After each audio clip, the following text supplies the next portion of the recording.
This is VOA News. I'm David Byrd in Washington.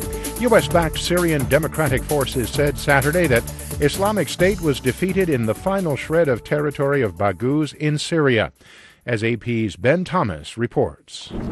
It took months of fierce fighting, but the Syrian Democratic Forces raised their yellow banner over the village of Baghuz Saturday, liberating the last pocket of territory held by Islamic State militants. Linda Robinson at the RAND Corporation says the SDF approached the battle in a deliberate manner. Seeing all of these civilians coming out of hiding and out of these tunnels, there's been a real effort to avoid civilian casualties. Yet many of those civilians continue commitment to the Islamic State group's cause, and Robinson says IS has already made an alarming transition to insurgency. They've been able to maintain a rhythm of attacks and casualties. Something U.S. diplomat William Roebuck acknowledged at a ceremony in Baghuz. We've been clear that the campaign is not over. I'm Ben Thomas. At least 1,300 passengers and crew are being evacuated off of a cruise ship after it sent out a Mayday call on Saturday.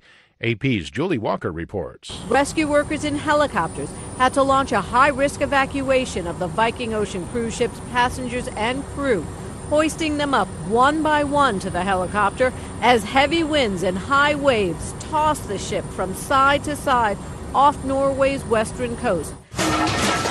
Meanwhile, people on the ship still waiting to be evacuated posted video showing chairs and other furniture being tossed around and part of the ceiling collapsing on people. Authorities say the Viking Sky cruise ship sent out a mayday after running into engine trouble. I'm Julie Walker. For more on these stories, be sure to visit our website, voanews.com. This is VOA News. As many as 1 million people marched through London on Saturday to demand a second referendum on Britain's departure from the European Union. AP's Karen Chalmers has details. The sound of beating drums echoed through the streets of London as the People's Vote March converged on UK Parliament, where the fate of Brexit will be decided in the coming weeks.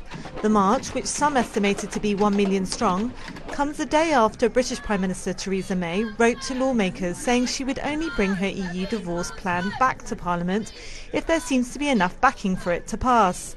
London's Mayor Sadiq Khan rallied the crowds as he suggested Britain cancels Brexit altogether. It's time to withdraw Article 50. Just earlier in the week, EU leaders in Brussels set two deadlines for Britain to leave the bloc or to take an entirely new path in considering its EU future. Karen Chamas, London. Thousands of people fanned out across Paris and other French cities Saturday for the 19th consecutive week of yellow vest protests, as the government faced pressure to avoid a repeat of the rioting and looting that marred last week's rally in the capital. Hundreds of demonstrators began marching shortly after midday from a square in the south of Paris across the city towards Montmartre in the north, with banners calling for President Emmanuel Macron to get lost. Authorities banned demonstrations in a large area in the western part of the city, including along the Champs-Élysées, the scene of last Saturday's rampage. Protest bans were also in effect in the centers of Toulouse, Bordeaux, Dijon, Rennes, and the southern city of Nice, where Chinese President Xi Jinping is set to meet with French President Emmanuel Macron. At least 10 people were killed and 10 others wounded Saturday when militants stormed Somali government offices in Mogadishu. Eyewitnesses say the attack began when a suicide bombing exploded in the front gate of a compound that houses government ministries. Attackers then stormed the buildings and engaged in a gunfight with government security forces. Al-Shabaab has claimed responsibility. Separately, at least 3 other bombings were reported in Mogadishu. 2 of the blasts targeted a security checkpoint where 4 government soldiers were killed and 10 civilians were wounded.